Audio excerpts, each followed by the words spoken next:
இந்த ஏஐ அது ஒரு மாயை உலகம் போன்று எல்லாரையும் ஆட்டி படைக்குது இன்னைக்கு. ஏன்னா எங்கே போனால் ஆர்டிஃபிஷியல் இன்டெலிஜென்ஸ், செயற்கை நுண்ணறிவுன்னு சொன்னால் கூட நிறைய பேருக்கு புரியாது. ஏஐன்றாங்க.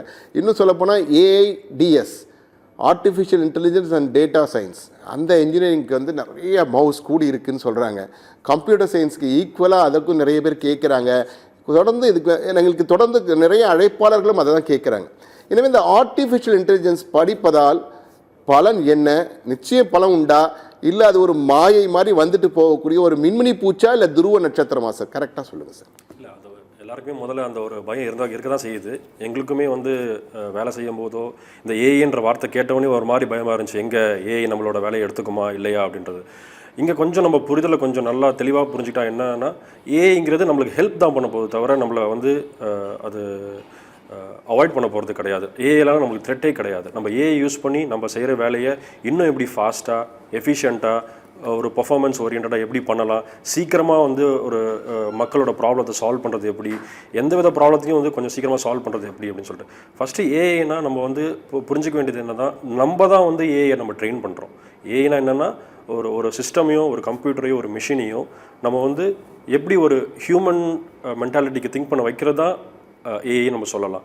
அந்த அந்த இடத்துக்கு ரீச் பண்ணுறதுக்கு நம்ம மெஷின் லாங்குவேஜ் யூஸ் பண்ணிட்டு இருக்கோம். ஸோ அது அந்த புரிதல் இருந்துச்சுனாலே நம்மளுக்கு போதும். நம்ம அந்த பயப்படவே தேவையில்லை. ஏஐ நம்ம வேலையை எடுத்துக்காது. ஏஐ நம்ம வேலையை சுலபமாக்கும். ஏஐ நம்ம நிறைய இடத்துக்கு கொண்டு போகும். இன்னும் ஒரு நெக்ஸ்ட் ஒரு 20-30 இயர்ஸ்க்கு ஏஐ தான் இப்போ மார்க்கெட்டில் இருக்குது. நிச்சயமா ஏஐ தான் உலகத்தையே அடுத்த 20 ஆண்டுகளுக்கு ஆள போகுதுன்னு சொல்லியிருக்கீங்க. கார்த்திக், நீங்கள் என்ன சொல்கிறீங்க? ஃபஸ்ட்டு 12th ஸ்டாண்டர்ட் பாஸ் பண்ண எல்லாருக்குமே கங்க்ராச்சுலேஷன்ஸ். அப்புறம் இஃப் யாருன்னா மிஸ் அவுட் ஃபீலிங்கில் இருந்தீங்கன்னா நீங்கள் கவலைப்படாதீங்க. நீங்கள் you are in a right time. இந்த டைமை விட பெஸ்ட் டைம் ஹிஸ்ட்ரியில் இருந்திருக்காது. நீங்கள் 12th முடிச்சுட்டு என்ன படிக்கலாம், லைஃப்பை எப்படி பண்ணலான்னு நீங்கள் பிளான் பண்ணுறதுக்கு. ஏன் அப்படி சொல்கிறேன் அப்படின்னா, நீங்கள் யோசிச்சு பாருங்களேன். இதே வந்து நீங்கள் ஒரு 5 வருஷத்துக்கு முன்னாடியே ஏதோ ஒன்று எடுத்து படிச்சிட்டிங்கன்னா இப்போது வேர்ல்டே கம்ப்ளீட்டாக அன்கன்வென்ஷனலாக சேஞ்ச் ஆகிருக்கு. ஸோ பழைய ட்ரெடிஷ்னல் ஒர்க் எல்லாம் அப்படியே ஒர்க் ஆகும்போது நிறைய இடத்துல அப்படி ஒர்க் ஆகாத நிலமை இருக்குது. ஸோ இப்போ நீங்கள் சூஸ் பண்ணுறதுக்கு கரெக்டான டைம் எடுத்து கரெக்டாக சூஸ் பண்ணிங்கன்னா you are in a right place, right time. ஒரு புரிஞ்சுக்க எக்ஸாம்பிள் சொல்லணும்னா, போன ஜென்ரேஷனில் 90s 2000 யாரெல்லாம் இந்த கம்ப்யூட்டர் பூமை வந்து சரியாக பிடிச்சிட்டாங்களோ அவங்க எல்லாம் they got rich. அவங்க வந்து நல்ல வெல்த் பில்ட் பண்ணாங்க, நல்ல லைஃப் பில்ட் பண்ணாங்க, எக்கனாமியை பில்ட் பண்ணாங்க, கண்ட்ரியை பில்ட் பண்ணாங்க. ஸோ அந்த மாதிரி ஒரு நல்ல ஆப்பர்ச்சுனிட்டியில் நம்ம இருக்கோம். அதனால் பாஸ் பண்ணவங்க, சேலஞ்ச் ஃபேஸ் பண்ணுறவங்க யாரும் தைரியத்தை விட்டுற வேணாம். எல்லாருக்குமே ஒரு அபண்டன்ஸ், அதாவது எல்லையற்ற செல்வம் எல்லாருக்கும் கிடைக்கிறதுக்கான வாய்ப்பு இருக்குது. நம்ம சரியாக புரிஞ்சுட்டு சரியாக பயன்படுத்தினா வரப்போகிற கான்வர்சேஷனில் நம்ம ஏன்னா என்ன அப்படின்னு எல்லாரும் சாதாரணமாக புரிஞ்சுக்கிற மாதிரி நம்ம டிஸ்கஸ் பண்ணலாம். நிச்சயமா. அதாவது எப்படி ஐடி பூம் வந்து 90s கிட்ஸை மாற்றி உலக அளவில் பெரிய அளவு புகழ் பெற வைத்ததோ, இந்தியாவுக்கு பெரும் புகழ் சேர்த்ததோ, அது போன்று இப்போ ஏஐ பூம் வந்திருக்கு. இந்தியாவை மையம் கொண்டிருக்கு. இந்தியர்கள் பயன்படுத்தி கொண்டு மிக சிறந்த ஒரு விளக்கத்தை கொடுத்திருக்காரு. ஏன்னா இது ஒரு ஆள் காட்டியிருக்கிறது, ஒரு வழியை காட்டியிருக்கிறது, இலக்கை காட்டியிருக்கிறது. தொடர்ந்து பேசுவோம். தற்போது நேயர்கள் அழைப்பில் காத்திருக்கிறார், எனவே அவர்களுக்கு முன்னுரிமை கொடுப்போம். தற்போது சென்னையில் இருந்து உமா மகேஸ்வரி காத்திருக்கிறார். வணக்கம் உமா மகேஸ்வரி. என்னோட சன்னுக்காக நான் கேட்குறேன். வணக்கம்மா, கொஞ்சம் சத்தமா பேசுங்கம்மா. சார், என்னோட சன்னுக்காக கேட்குறேன். பிடெக் செகண்ட் இயர் வந்து இசிஇ படிக்கிறார் அவரு. சரிங்க. ஃபர்தரா எம்எஸ் ஆர் எம்டெக் படிக்கணுன்றாரு. ஏஐஎம்எல் படிக்கணும்னு சொல்றாரு. அப்ராட்ல படிக்கிறதுக்கு எப்பையிலேருந்து ட்ரை பண்ணணும், படித்த உடனே ஜாப் எப்படி கிடைக்கும், எவ்வளோ செலவாகும், எந்த இடத்துல என்னென்ன இது படிக்கணும் பேசிக்கா? அது எம்எஸ் ஏஐல வந்து எம்எஸ் பண்ணணும்னு விருப்பப்படுறாரு இல்லையா? ஆமா, ஏஐஎம்எல். இல்ல இப்போ ஈஸி படிச்சா மட்டும் போதுமா, எம்எல்லும் சேர்த்து படிக்கணுமா? சரிம்மா. அதாவது இப்போ ஈஸி பண்ணிட்டு இருக்காரு. போஸ்ட் கிராஜுவேஷன் பண்ணுறதுக்கு இப்பயே தயாராகிறாங்க. உண்மையிலே உமா மகேஸ்வரி அவங்க மகனையும் பாராட்டும். ஏன்னா எதிர்காலத்து இப்பயே இலக்கு சரியா இருக்காங்க. இன்னொரு சந்தேகம் என்னன்னா, பண்ணா வாய்ப்புகள் இருக்குமா அப்படின்ற மாதிரி. ஸோ 2 பேருமே சுருக்கமாக பதில் சொல்லலாம். முதல்ல கார்த்திக் சொல்லு. ஷூர். இது வந்து ரொம்ப டீட்டெயிலாக பேச வேண்டிய விஷயம், பட் ஜங்ஸாக பேசிக்கலாம். ஆன்சர், எல்லா ஸ்பெஷலைசேஷனுக்கும் நிறைய வாய்ப்பு இருக்க போகுது. அப்படின்னா என்னென்னா, நீங்கள் இசிஇ பண்ணுறீங்க அப்படின்னா அதில் எம்எஸ் பண்ணும்போது நீங்கள் எல்லா ஃபீல்டையுமே வந்து ஏஐக்கு ட்ரான்ஸ்ஃபர் பண்ணணும். எப்படி வந்து நம்ம 2000ல் எல்லா பேங்க் லெஜர் புக்ஸ் எல்லாம் கம்ப்யூட்டரைஸ் பண்ணுவோம், அந்த மாதிரி எல்லா ஹியூமனோட கேப்பபிலிட்டி எல்லாம் ட்ரான்ஸ்ஃபர் பண்ணணும் ஏஐக்கு. அதனால் உங்கள் சன் வந்து இசிஇ பண்ணுறாரு, அதில் எம்எஸ் பண்ணுறாரு அப்படின்னா அதை ட்ரான்ஸ்ஃபர் பண்ணுறதுக்கு அவருக்கு ஹியூஜ் ஆப்பர்ச்சுனிட்டிஸ் கிடைக்கும். அதுக்கு நிறைய பேர் தேவைப்படுவாங்க. இப்போது இது எந்த யூனிவர்சிட்டியில் படிக்கலாம் அப்படின்ற பாயிண்டில் நீங்கள் யோசிக்க வேண்டியது என்னென்னா, அந்த யூனிவர்சிட்டி ப்ரமோட் பண்ணுறாங்க ஏஐ கோர்சஸ் அப்படின்றதுனால மட்டும் we should not get attracted.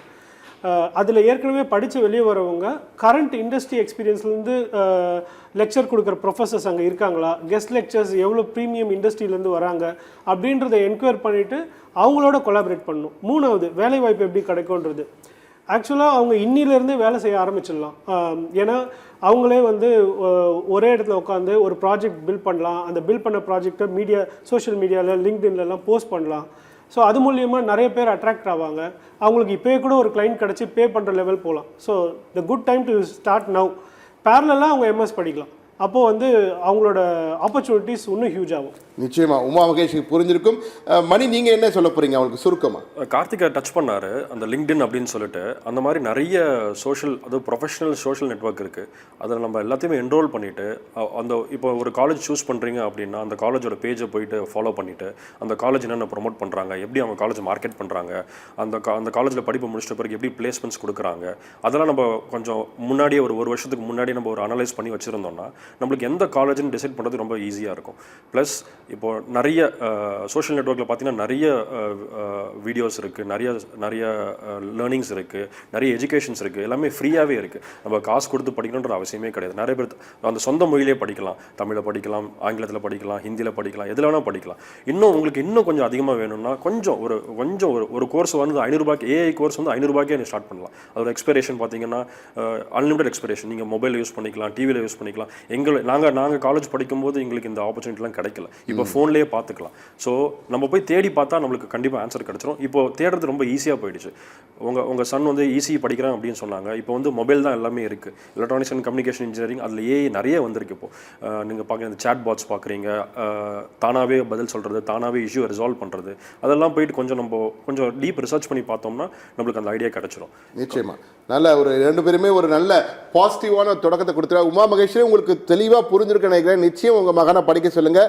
வாய்ப்புகள் சிறப்பாக இருக்குன்னு சொல்லியிருக்காரு. எதிர்காலம் அவர் தொடர்பு துண்டிக்கப்பட்டது. அடுத்ததாக விஷால் காத்திருக்கிறார், திருச்சியிலிருந்து. விஷால், வணக்கம். விஷால், ஹலோ.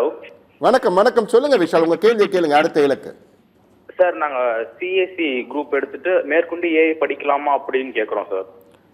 கம்ப்யூட்டர் சயின்ஸ் எடுத்துட்டு ஏஐ படிக்கலாமான்றது நல்ல கேள்வி. ஏன்னா நிறைய பேருக்கு இந்த சந்தேகம் இருக்கு.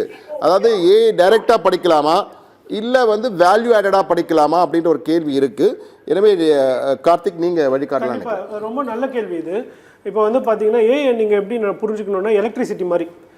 அந்த எலக்ட்ரிசிட்டியோட டிவி சேர்ந்தால் படம் பார்க்கலாம், எலக்ட்ரிசிட்டியோட கேமரா சேர்ந்தால் எங்களை இப்படி கேப்சர் பண்ணலாம், லைட் சேர்ந்தால் வெளிச்சம் கிடைக்கும். ஸோ அந்த மாதிரி அந்த எலக்ட்ரிசிட்டியோட எது சேர்ந்தால் நல்லா இருக்குமோ அந்த மாதிரி ஏஐ கூட எது சேர்ந்தால் நல்லாயிருக்கும். இப்போ நீங்கள் பிஎஸ்சி கம்ப்யூட்டர் சயின்ஸ் எடுக்காமல் ஏஐ மட்டும் தனியாக எடுத்துருந்தீங்க அப்படின்னா ஏஐ நீங்கள் என்ன படிக்கிறீங்களோ அது வந்து நீங்கள் படிச்சுட்டு வெளியே வரதுக்குள்ளே ஒரு கிளிக்கில் ஈஸியாக பண்ணுற மாதிரி வந்துடும். அப்போது நீங்கள் என்ன ஆவீங்க அப்படின்னா, இது வந்து இப்போ தேவைப்படலையே அப்படின்னு திருப்பி போய் படிக்கிற ஒரு சூழ்நிலை வரும். ஆனால் நீங்கள் கம்ப்யூட்டர் சயின்ஸ் எடுத்துருக்கிறது சரியான விஷயம். அது வந்து ஃபண்டமெண்டல்ஸ், ஸ்டாட்ஸு, ஏஐக்கு தேவைப்படுற மேத்தமெட்டிக்ஸ் இதெல்லாம் நீங்கள் படிக்கிறது, அப்புறம் கோடிங், அப்ளிகேஷன் பில்ட் பண்ணுறது, நோ கோட், வைட் கோட் எல்லாம் சொன்னால் கூட அது உங்களுக்கு புரிஞ்சு நீங்கள் பண்ணும்போது, இப்போது ஆட்டோமேட்டிக் கார் இருக்குது, ஆனால் மேனுவல் டிரைவ் தெரிஞ்சவங்க ஆட்டோமேட்டிக் காரை இன்னும் மோர் எஃபிஷியண்ட்டாக ஓட்டுவாங்க. ஸோ அந்த மாதிரி ஒரு விஷயம் தான் இது. அதனால் நீங்கள் ரைட்டாக படிச்சிருக்கீங்க. நான் உங்களுக்கு என்ன கைட் பண்ணுவேன்னா, இப்போ உங்களுக்கு என்ன தெரியுமோ ஏதாவது ஒரு ப்ராப்ளம், ஃபார் எக்ஸாம்பிள் உங்கள் பக்கத்தில் வீட்டில் இருக்கவங்க இல்லை உங்கள் அப்பா அம்மா வேலை பார்க்குற இடத்துல என்ன பெரிய பிரச்சனை அவங்க ஃபேஸ் பண்ணுறாங்கன்னு கேளுங்க. அந்த பிரச்சனையை ஏஐ யூஸ் பண்ணி எப்படி சால்வ் பண்ணலான்னு சாட் ஜிபிடி, ஜெமினி அது கூட பிரெயின் ஸ்டார்ம் பண்ணி பேசி பாருங்கள். அது என்ன ப்ராப்ளம் சால்வ் பண்ணுன்னு சொல்லுதோ அது கூட உங்கள் க்ரியேட்டிவிட்டியை அப்ளை பண்ணி அந்த ப்ராப்ளமை சால்வ் பண்ணி உங்கள் அப்பாக்கோ அம்மாக்கோ பக்கத்து வீட்லேயோ ஏதாவது கொடுத்து அதை நீங்கள் கிட்ஹப்பில் அந்த சோர்ஸ் கோட் அப்லோட் பண்ணுங்கள்.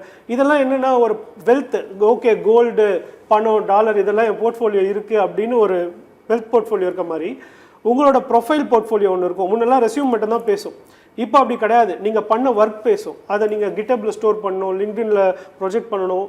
அது மாதிரி நிறைய அப்வொர்க்கில் நீங்கள் உங்கள் காமிச்சு ஒர்க்லாம் வாங்கலாம். இதெல்லாம் நீங்கள் இன்றைக்கே பண்ண ஆரம்பிக்கணும். ஏன்னா மூவிலாம் சொல்லுவாங்க இல்லையா, வாட் இஸ் த பிளான்னா, இல்லை அட்டாக் பண்ணுறது தான் பிளான் அப்படின்ற மாதிரி நேராக வேலை பார்க்க ஆரம்பிக்கணும். அந்த வேலை செய்கிறதுக்கு என்ன தேவையோ அதை படிச்சுக்கணும். அதுதான் உங்களோட ஆப்பர்ச்சுனிட்டியை கண்டிப்பாக ஃப்யூச்சரையும் நல்லா வளமாக்கும்.